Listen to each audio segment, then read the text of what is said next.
This is the Independence Blue Cross Bull Session, presented by SEPTA, a weekly recap of your 2024 Phillies, broadcasting live from Chickies and Pete's. Tonight's show is brought to you by Team Toyota, BCWSA, The Capitol Grill, Independence Blue Cross, and SEPTA.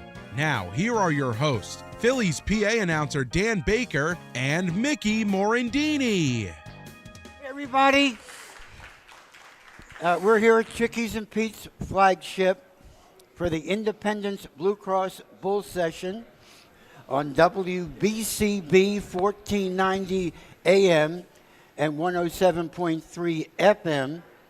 And we're going to talk Phillies baseball. And, just across the way, there's a big setup for the Eagles show on WIP, which will be taking place here at 2 o'clock this afternoon. Great win for the Eagles yesterday. A great ball game last night in New York. However, we came up just a little short. But the Phillies only need one win, Mickey, or one Mets loss, and we clinched the NL East Division title. And I like our chances with that. We got 3 with the Cubs starting tonight at home. We have 3 at the Nationals. Meanwhile, the Mets have to play 3 in Atlanta and 3 at Milwaukee. So, my heavens, it would take a complete catastrophe for us not to win the NL East. So that's not going to happen. Meanwhile, ladies and gentlemen, every week, for those of our regulars, and there's many of you here today, we thank you as always. And I always try to give you some information about our co-host and our guest. Mickey, as you know, former All-Star second baseman with the Phillies, member of the 1993 National League champions, and one of the finest fielding second baseman in Major League history. And when I introduce him to this day, the stadium goes crazy. Ladies and gentlemen, number 12, Phillies second baseman, Mickey Morandini. Hi, Dan. I never get tired of saying that. I never get tired of hearing it. Thank you. And Mickey, with us today, a member of the Phillies' first ever World Series championship team, the 1980 Philadelphia Phillies. And what a big role Gregg Gross played in those postseason games, not to mention all year long. And had a wonderful career and started in Houston quickly. And his name was in the news recently because Luis Ariz had a consecutive at-bat streak where he did not strike out.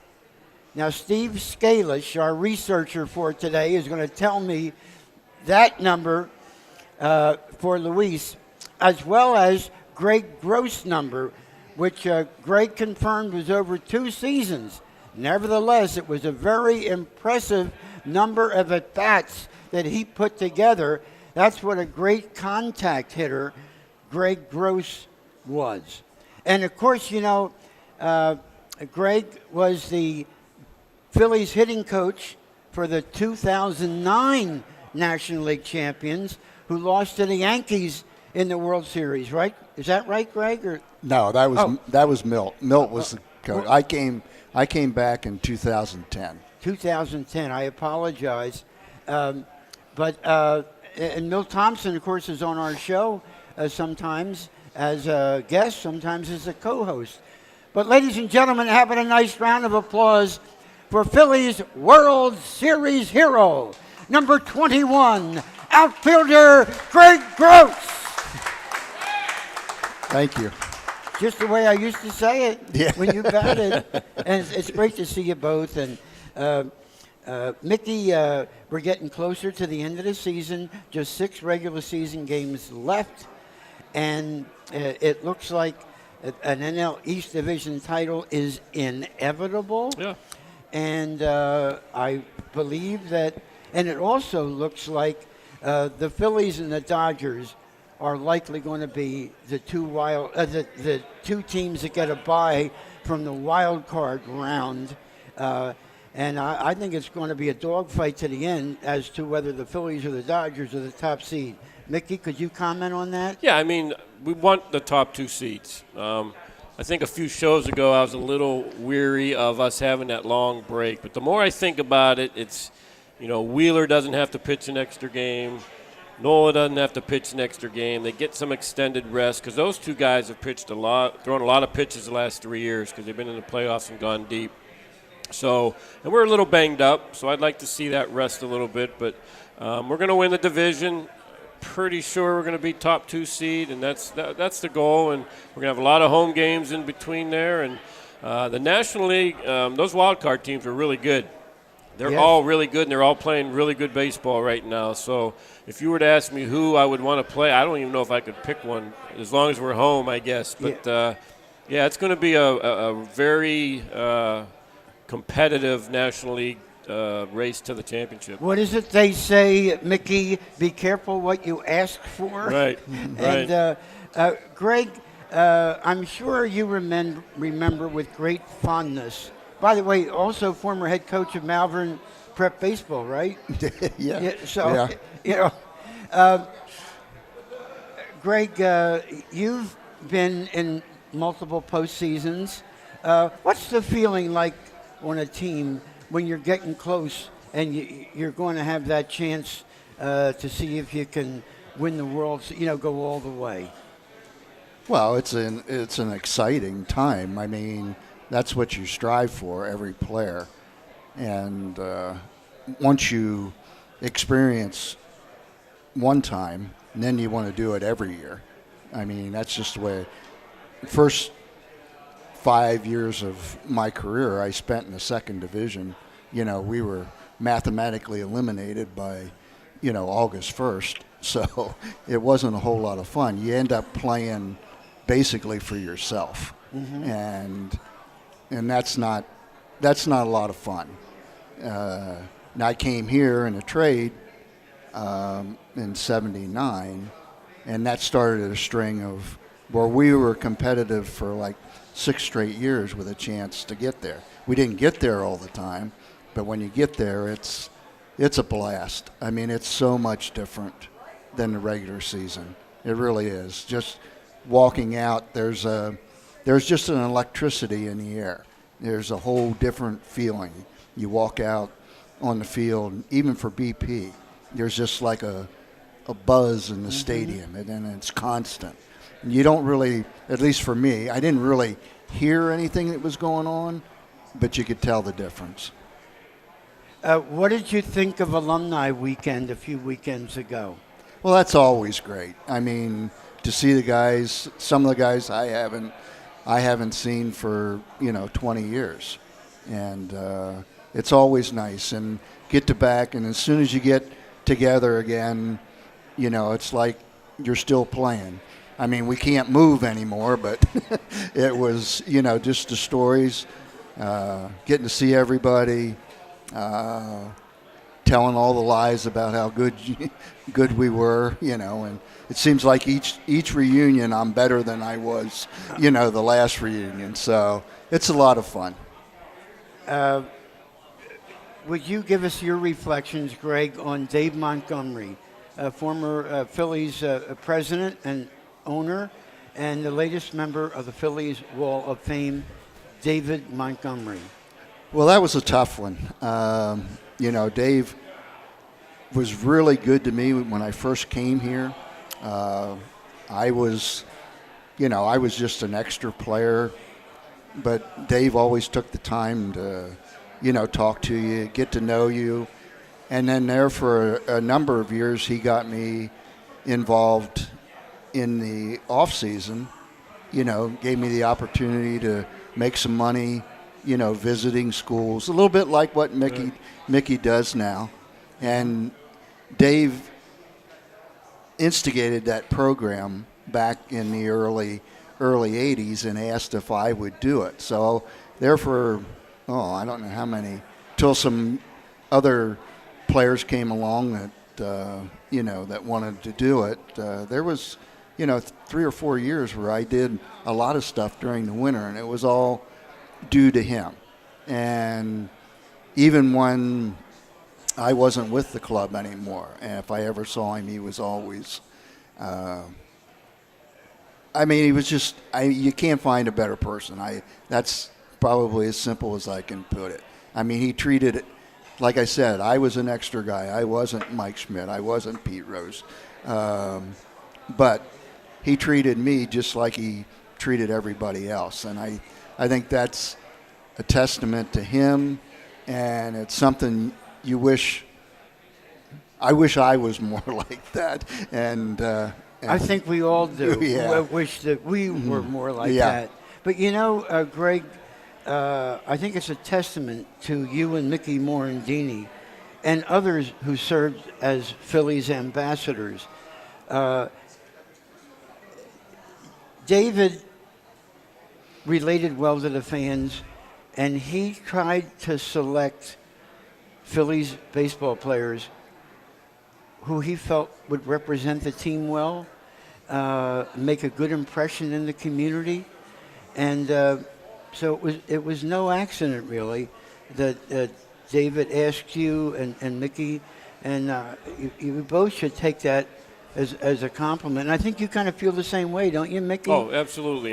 And David cared mostly about the fans. He really cared about the fans. He wanted them to have a good experience at the ballpark. He wanted to see them have winning teams. And he also wanted to do a lot of stuff out in the community charitable-wise. And to this day, we still do all those things. Mr. Middleton has come in and done a tremendous job and kind of taken over that role. And we still, Alumni Weekend is very special to everybody. It's a great time. I remember John Middleton saying that is his favorite weekend of the year when all the alumni come in. Me too. Yeah, it's a great weekend. And but Dave started all that, him and Bill Giles. And you're not going to find too many organizations that take care of their alumni like the Phillies do. Would you agree with that, Greg? Yeah, it's pretty obvious. Yeah. When I was a boy in the 1950s, the New York Yankees, which back then seemed like they won the World Series. Well, between 1949 and 1953, they won, I think, 5 straight World Series under Casey Stengel. I think of the Yankees in all those post seasons, and I thought, oh gosh, when are the Phils going to get in there? And of course, it would be a while, and they almost made it in '64. Those of us my age, we certainly remember that. But you know what? I love that team, and we have Art Mahaffey on, and we have Bobby Wine on, and they gave us everything. They had Dick Allen, who was like a hero, and by the way, the vote among the Veterans Committee comes up again this December. I have to think Dick is finally going to get in. You talk to almost any baseball person, and they say he should be in the Hall. But why isn't he? Right? I don't know. Fortunately, it seems like the criteria is getting better with all the information that they have now. Because I think there's a number of players that probably should be in there for the stretches that they had. I think anybody over 10, depending on the era that you play. Look how long it took Richie to get in with everything that he did. Unfortunately, he played in a era of center fielders, Duke Snyder, Richie Ashburn, Willie Mays, Mickey Mantle, and people like that. So you sort of get overlooked, and then over time, when you start looking at numbers and what they did and how they played, it seems pretty obvious that they should be in there. And I was thankful, that I think 20 years ago, I don't know if Scott Rowland gets in. Mm-hmm. or even Todd Helton, which was crazy. And they're both players that I was around and worked with, during my career as a coach. And I was just I'm glad that the pendulum has swung a little bit. I would like to see more guys in there. I really would. We have to take our first commercial break. This is the Independence Blue Cross Bull Session. Mickey Morandini, Gregg Gross, I'm Dan Baker. We'll be right back. Hi, it's Pete from Chicky and Pete's. Relax and enjoy a cocktail from our seasonal cocktail menu. Try one of our delicious, perfectly blended options like strawberry lemonade. How about a raspberry sangria, blend of Pinot Grigio, raspberry liqueur, and bubbly lemon lime soda? Or maybe a Hendrick's Gimlet or a Patron Tropical Mojito is more your style. Enjoy one of these or many others from our Chicky and Pete's sensational seasonal cocktail selection. Only at Chickies and Pete's. At Independence Blue Cross, we take care of the people who take care of you. Everyday heroes like firefighters, teachers, farmers, and healthcare workers. Doctors and hospitals across the region have IBX, and they know what it means to have reliable access to care. So whether you're saving lives or just trying to live a healthier life, count on IBX, the region's #1 health insurer for 85 years. Learn more at IBX.com. I SEPTA Philly. I SEPTA Philly. I SEPTA Philly. I take SEPTA so I never miss tip-off. I do not have time to deal with traffic. I don't have a car. Do you know how expensive parking is? I take the Broad Street line to all the games. I ride the bus. I ride the train and the subway. I set my lineup when I ride. I check Twitter, text my buddies. I watch sports highlights or lowlights. For real Philly fans, SEPTA is the hometown way to go. Ride with us at iseptaphilly.com. SEPTA offers a variety of career opportunities. Our core business is transit, and with 5 modes of service, we rely on and need operators, engineers, and conductors. But it takes a host of other specialties, including mechanics, electricians, plumbers, masons, painters, carpenters, welders, and more to keep the system moving. As an employee, you will earn competitive compensation and great benefits, including medical, dental, prescription, and a pension. Visit jobs.septa.org to apply today. That's jobs.septa.org. Whether you're headed to brunch or baseball practice, Team Toyota is ready. With new Toyotas on the lot ready to drive home today, including the all-new Tacoma and rows of RAV4s. And with our huge selection of dependable certified used Toyotas, our pre-owned departments are ready to make a deal that works for you. Plus, our award-winning service centers will have you back on the road in no time. Visit one of our 3 locations in Princeton, Langhorne, or Glen Mills, or online at teamtoyota.net.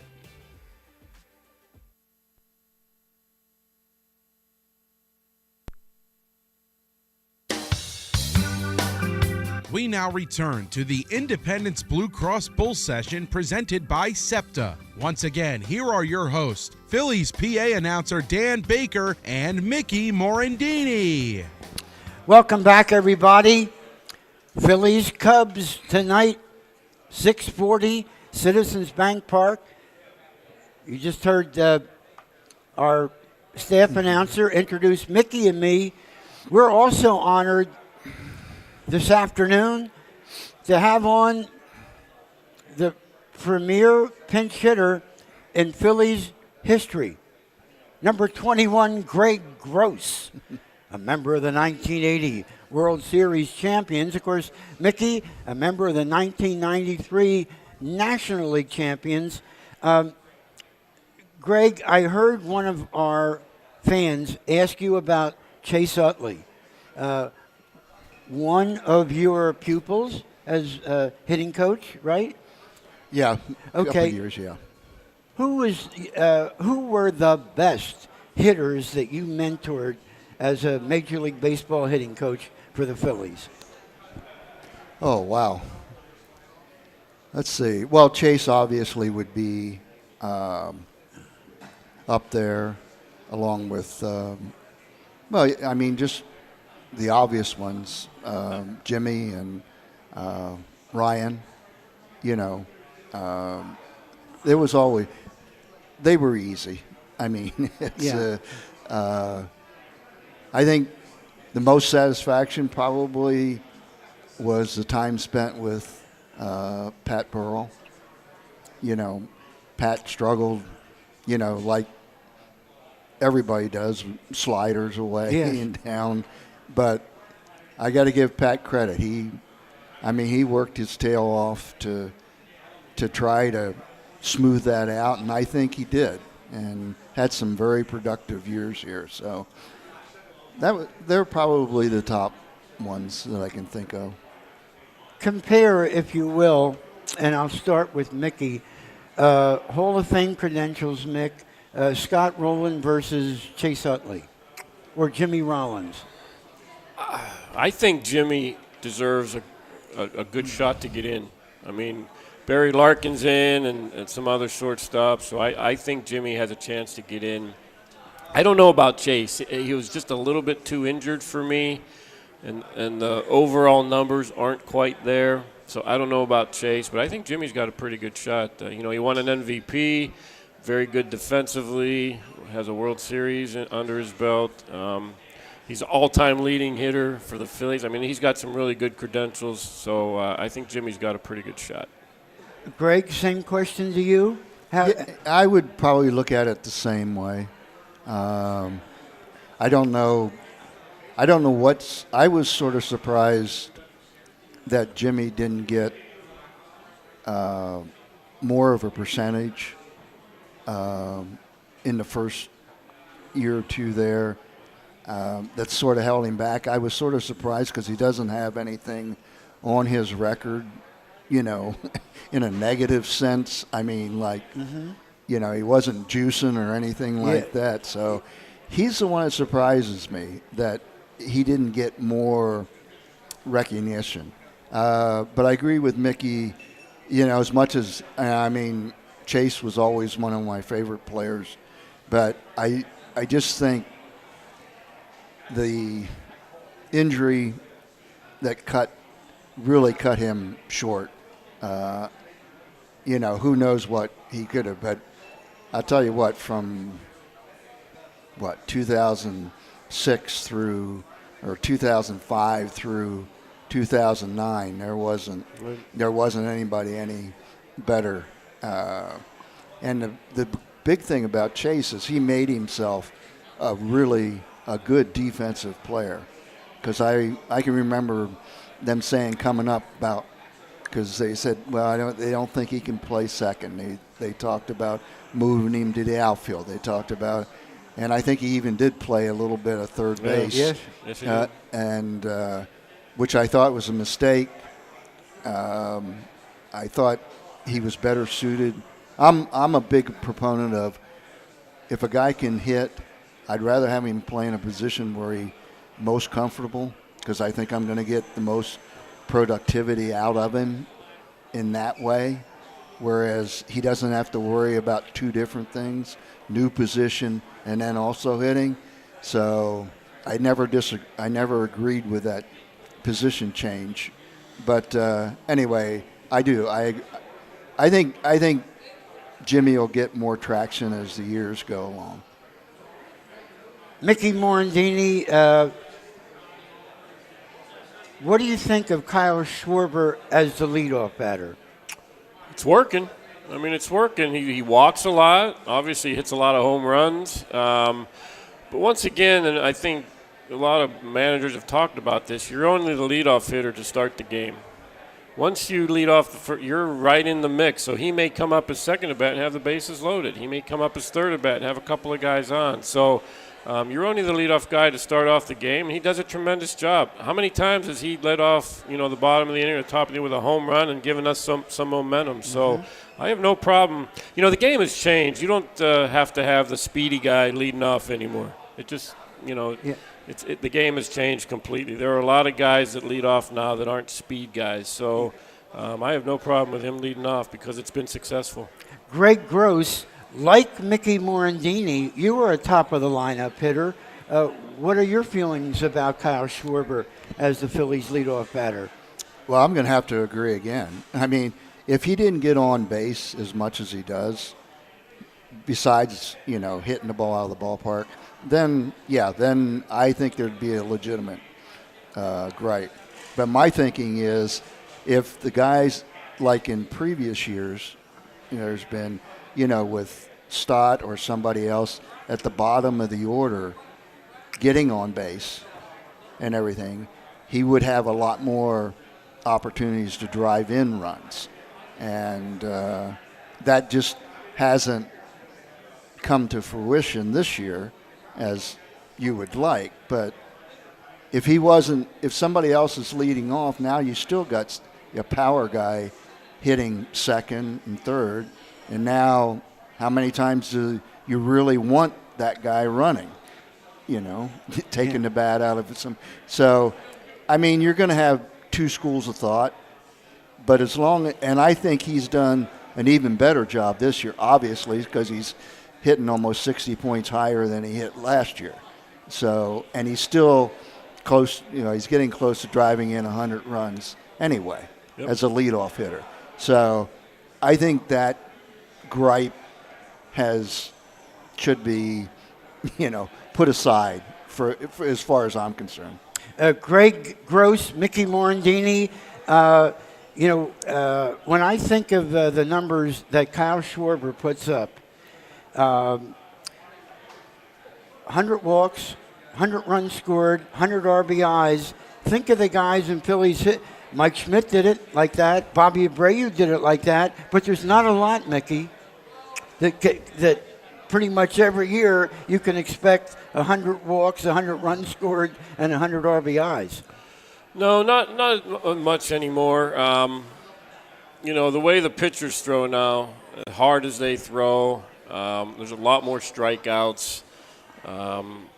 I don't know if there's as many opportunities to drive in runs anymore because the batting averages are so low now. I think I remember when I was growing up, you'd have, 25, 30 guys hitting above 300. And now you probably see maybe 6 or 7 if I could be wrong, but nearly not as many guys get on base as they used to. So I don't know how much you're going to see that anymore.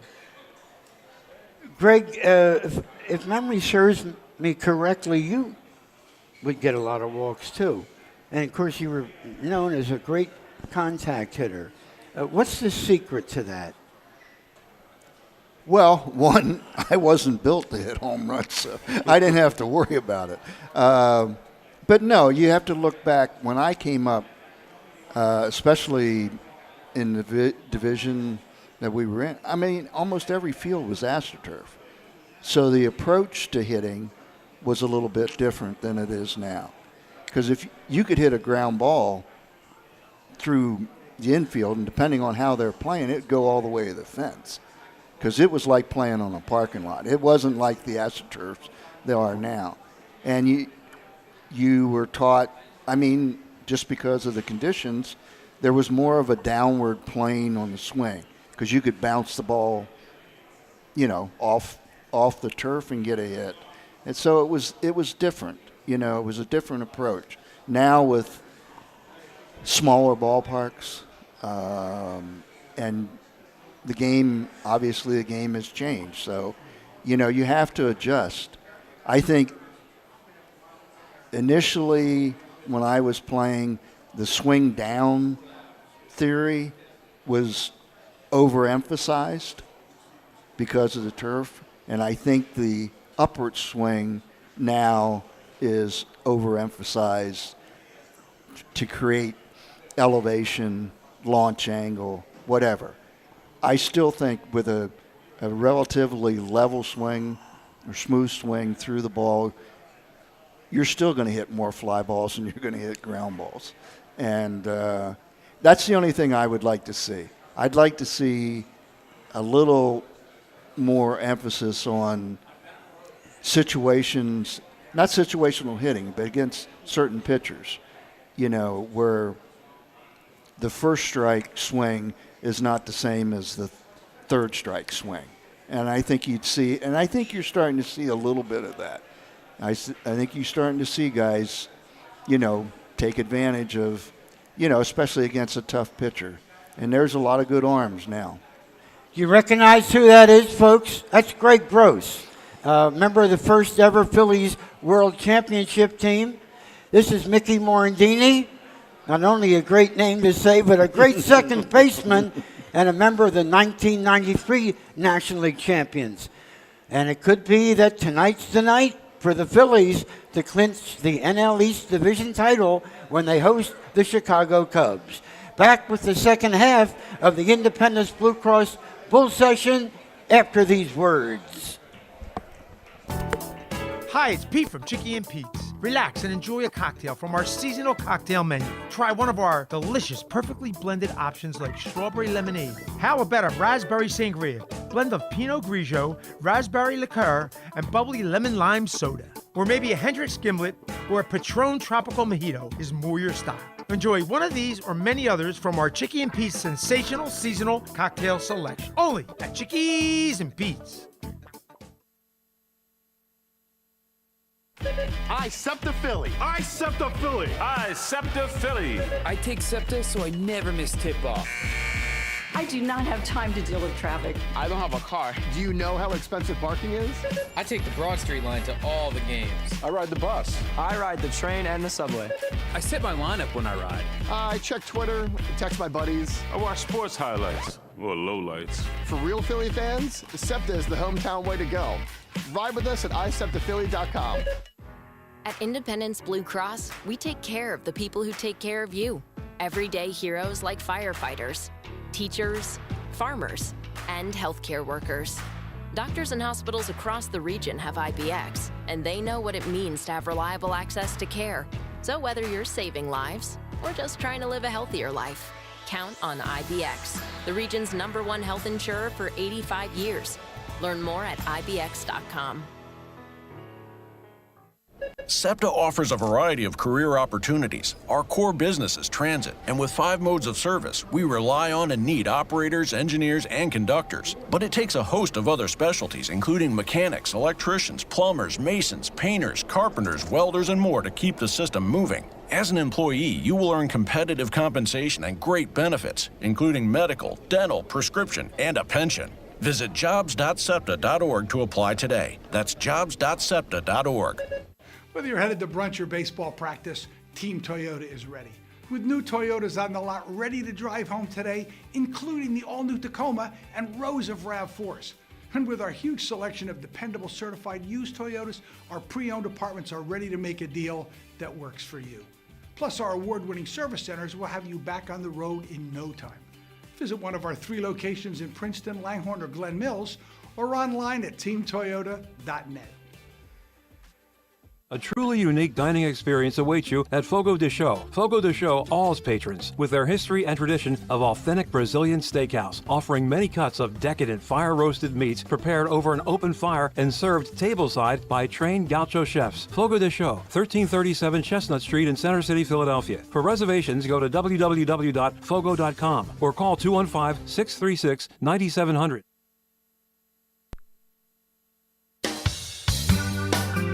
We now return to the Independence Blue Cross Bull Session presented by SEPTA. Once again, here are your hosts, Phillies PA announcer Dan Baker and Mickey Morandini.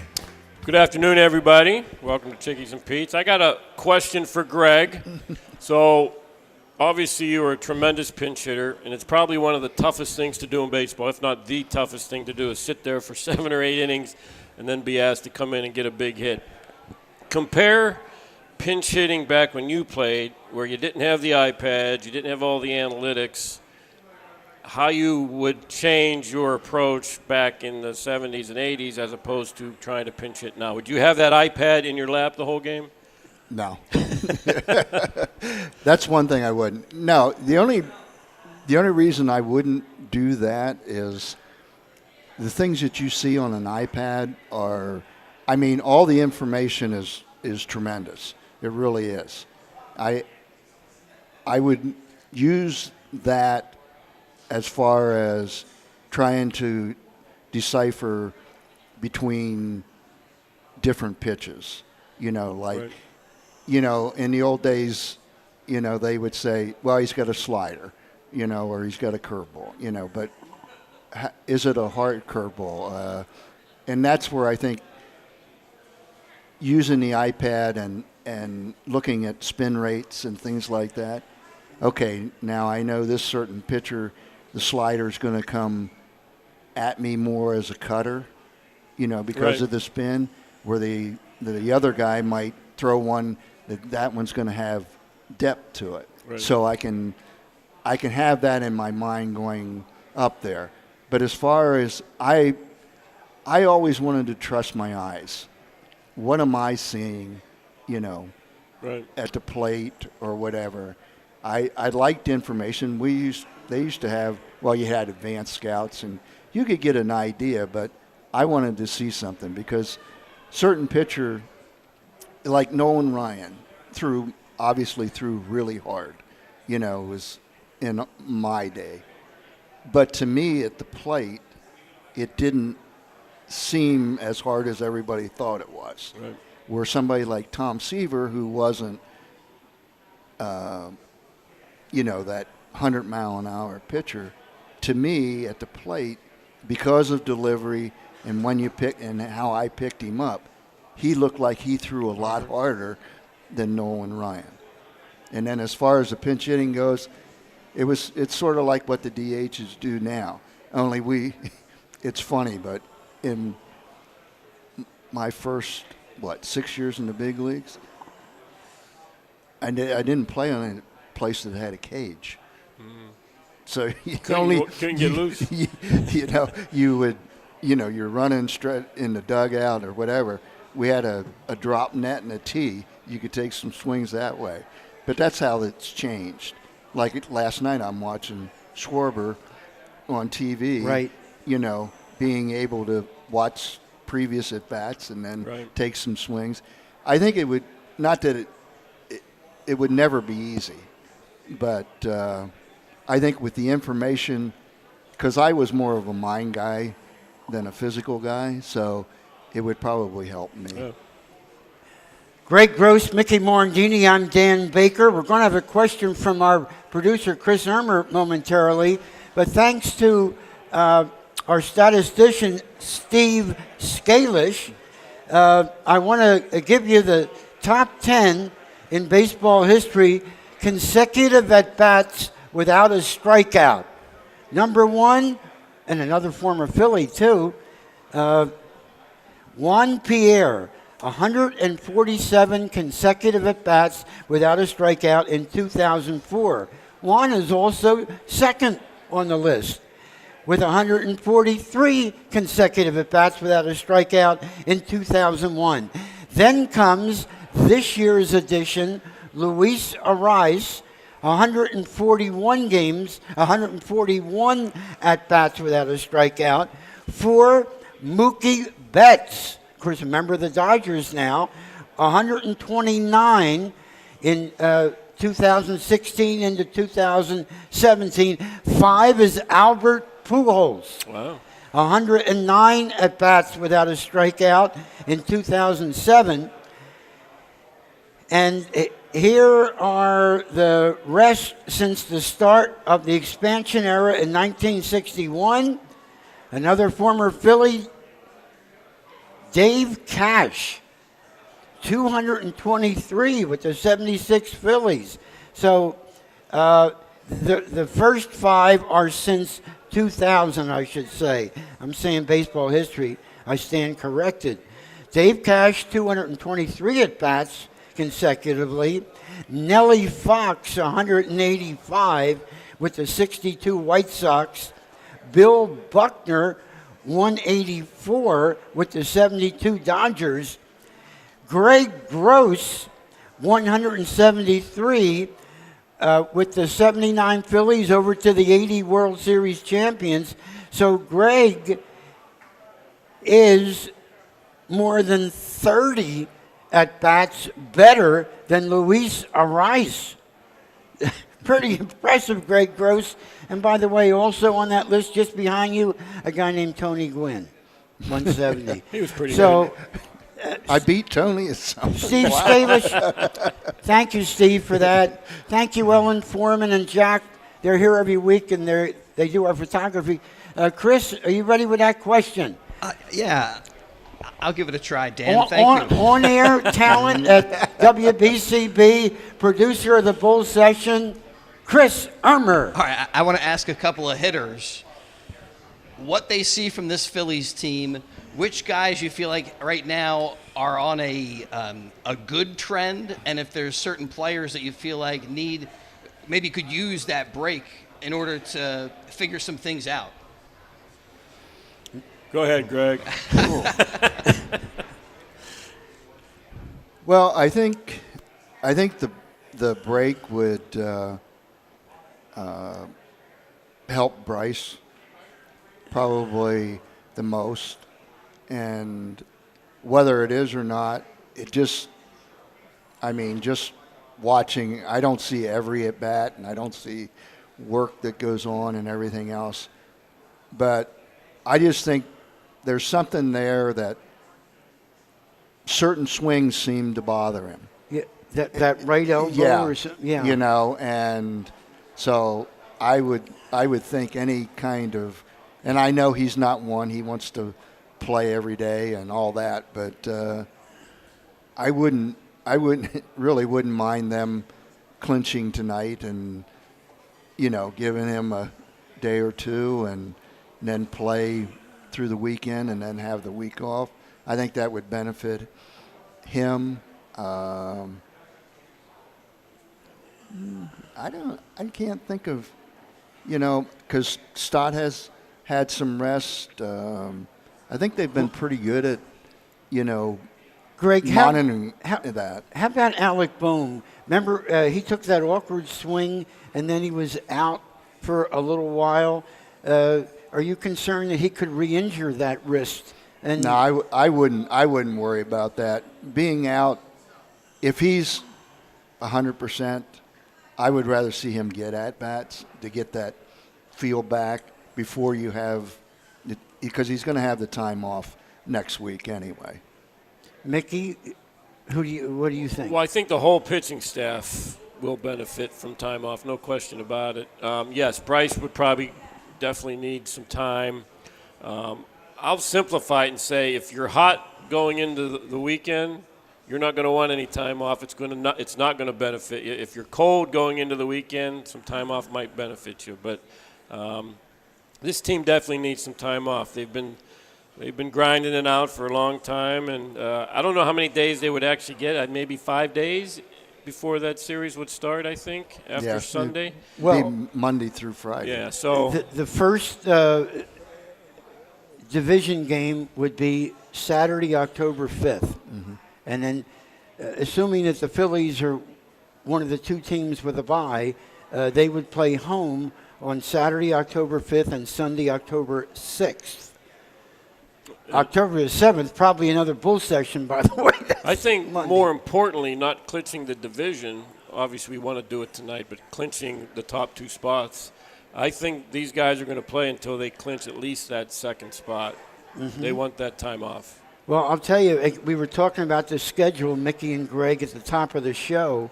The Mets had a great weekend beating the Phillies 3 out of 4 in New York, just as the Phillies did the previous weekend, beating the Mets 2 out of 3 in Philadelphia. The Phillies, by the way, win the season series. So if they were tied, the Phillies have the tiebreaker against the Mets, as well as they do the Los Angeles Dodgers and Milwaukee Brewers.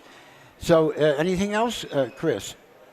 Okay, let's take a break, and then we'll come back with the fourth and final segment of today's Independence Blue Cross Bull Session with Gregg Gross, Mickey Morandini, and me, Dan Baker.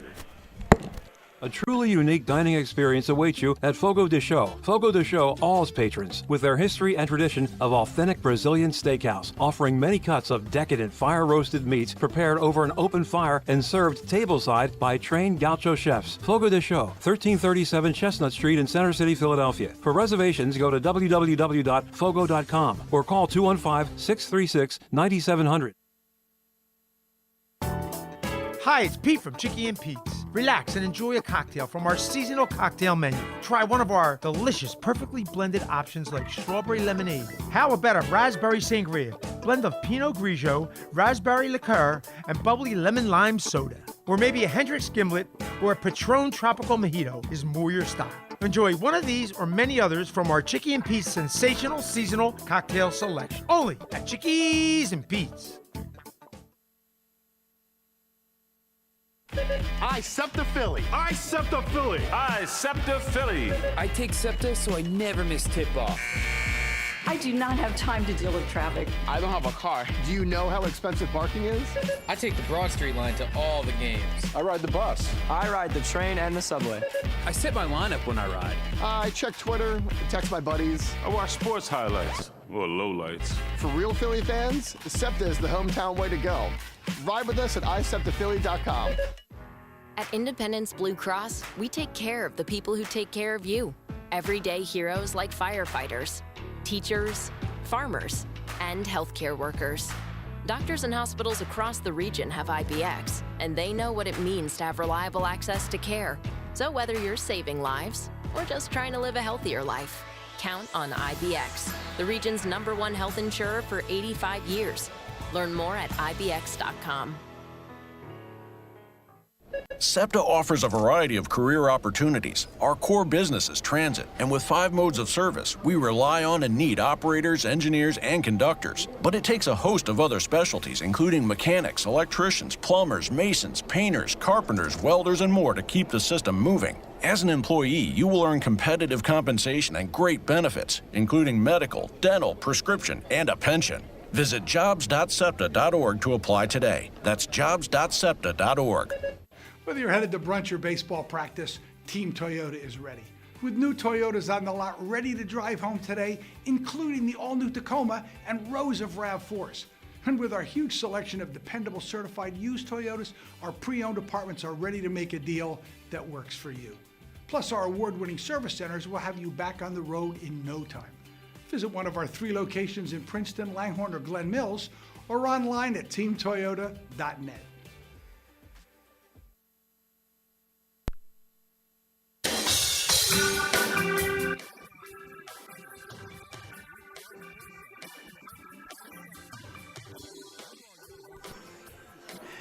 Hello, everybody. Dan Baker, Mickey Morandini, and number 21, Gregg Gross. And we're talking Phillies baseball.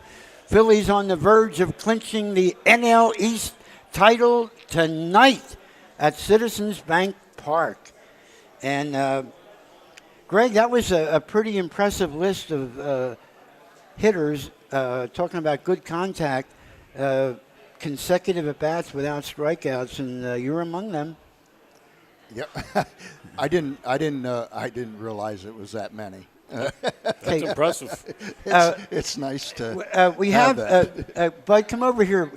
I want to put you between the 2 stars. This is Bud Carson, and I wanted Bud to come up to show you this fantastic. Would you mind if I gave him my microphone so he could describe what's in there? Bud, take this. Oh, here you go.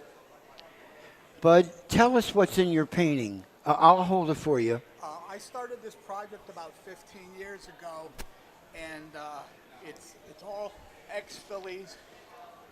Wait a minute, Bud. Got to get the mic on.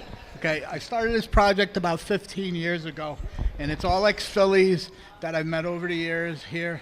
Actually, Mickey was the first one to sign it when he was the manager of the Iron Pigs in Lehigh Valley. And throughout the years, I've gotten some pretty good names on here. All right, well, tell us about the actual picture itself. Well, the picture was a poster I found at a baseball card show, and I liked it so much because it's if you see it real close, it's old school. And where... That is Wrigley Field, isn't it, or no? I'm not sure what it is. No, what field is that? Can you recognize it, Greg or Mickey? It's sort of like the stands on the left sort of look like what Wrigley Field looked like, and the wall probably with the bleachers, but I don't know specific. Yeah, was more in center at Wrigley. Mm-hmm. Yeah. Yeah, I would tell you, it's an old school in general. Okay. Covers a lot of stuff. But And yeah, this is how about the batter, Bud? Who's prize position. Someday I'll hand it down to my. Well, I have a son and a grandson who's in the sports memorabilia business, and they'll continue the tradition. What are the most famous autographs on this painting? I would have to say Ferguson Jenkins. He's the only Hall of Famer. 4-time Cy Young Award winner, former Philly. You know your stuff. Traded to the Cubs for Bob Buell and Larry Jackson.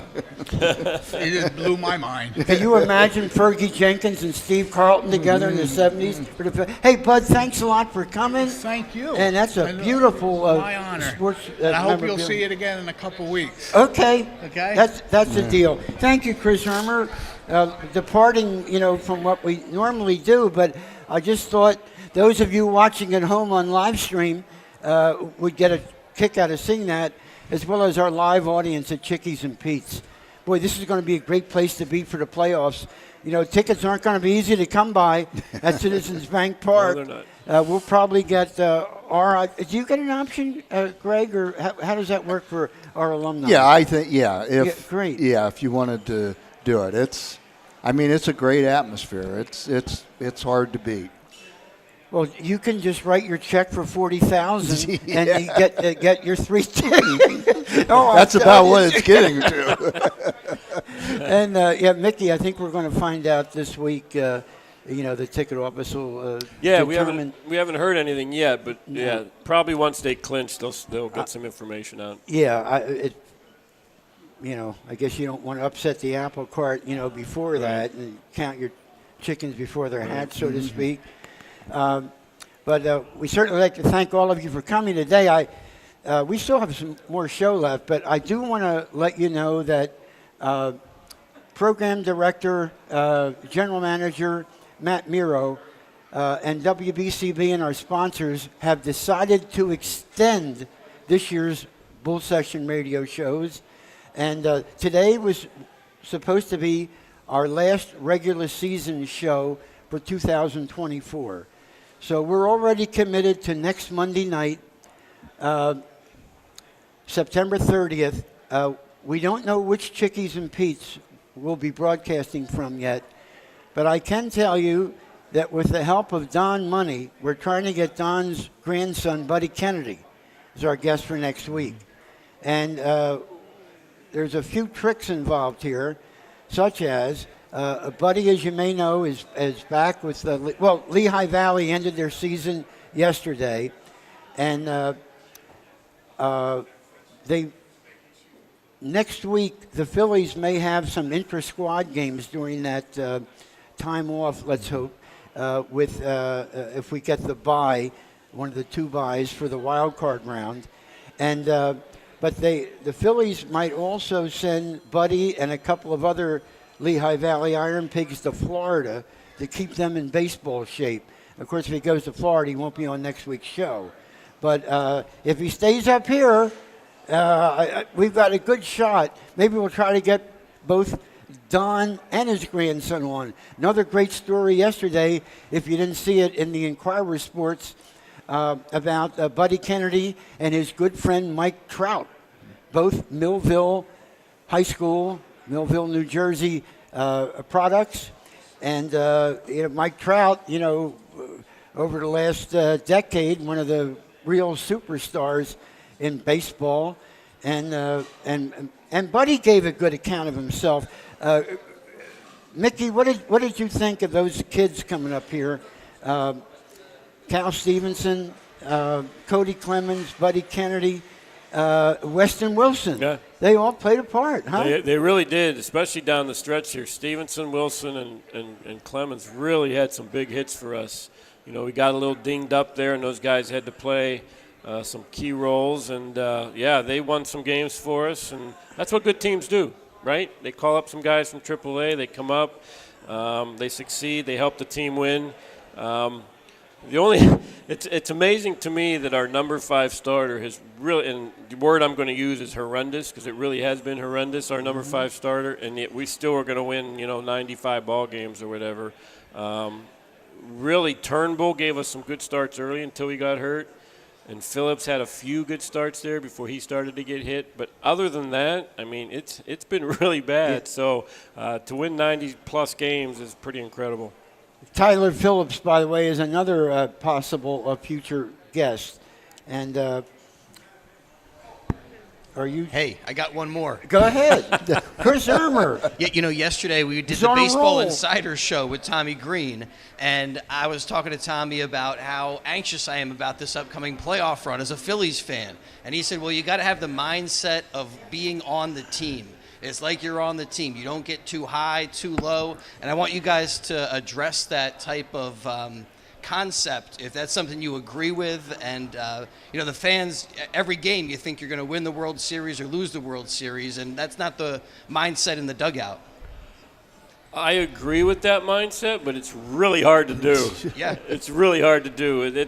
I mean, you're going to be pretty high up there those first few games. Now, hopefully you can contribute. I think by contributing, you get that first hit out of the way, or you make that first play, or if you're a pitcher, you get through the first inning or whatever. It really helps settle you down. But it's a good concept, but really hard to do. I remember in '93, you remember how Mickey Morandini used to hit Hall of Fame pitcher Gregg Maddox? It's funny. In the early 70s, we had a reserve first baseman, Mickey and Greg, named Tommy Hutton. And we were talking about how tough Tom Seaver could be. For whatever reason, he hit him. Tommy hit him. And there was another number 14, by the way. Yeah. There's been some great number 14s in Phillies history. Del Ennis, Jim Bunning, Pete Rose. It's exciting. By the way, I wanted to tell you, Greg, in my 52 years as public address announcer, you're the best pinch hitter we ever had. I believe that Del Unser and Greg Dobbs are 2 and 3. No. Any I thoughts, agree with Mickey, that. on pinch hitters? It's really hard to be a pinch hitter and be successful, and Greg was really good at it. Who was the best pinch hitter on the '93 Phils? Of course, you played for the Phillies most of the '90s. It was, you mean in the '93 team? Yeah, and the '90s, because you were with the Phillies most of that decade. Well, the '93 team, we had 3 platoons, so our bench consisted of guys that played a lot. Best pinch hitter, that's a very good question. Jeff Grotwald had one year for us where he was a really good pinch hitter. I think he hit 3 consecutive home runs as a pinch hitter, if I remember correctly. But it's really hard. I've never really had to. I've pinch hit before. I don't think I was very successful at it, but it's really hard to do, to sit there for 7 innings and have to come up and get a big hit. Well, don't forget tonight, the Phillies and the Chicago Cubs, and we were talking about opponents. Once we get in, Mickey, and my gosh, the Padres are going to get in. They're no easy picking. The Arizona Diamondbacks, the Diamondbacks almost swept the Brewers in Milwaukee. They lost yesterday 10-9 after beating the Brewers the first 2 games. And of course, don't forget, Brewers beat the Phillies 2 out of 3 up there. So, there is a team, Greg and Mickey. The Milwaukee Brewers are going to be interesting to watch. They don't seem to, they lost Christian Yelich. They lost their top pitcher to Baltimore over the winter. There they are. I think that division is not quite as strong as the NL East or the NL West. Hey, everybody, that concludes today's show. Thanks to our producer, Chris Ermer. Don't forget, next Monday, September 30th, Tommy Green will be co-hosting with me. We'll announce our guest and the Chickies and Pete's from which we're broadcasting during the week. How about a big round of applause for Mickey Morandini and Gregg Gross. See you next week, everybody. Go Phils! Go Phils. Go.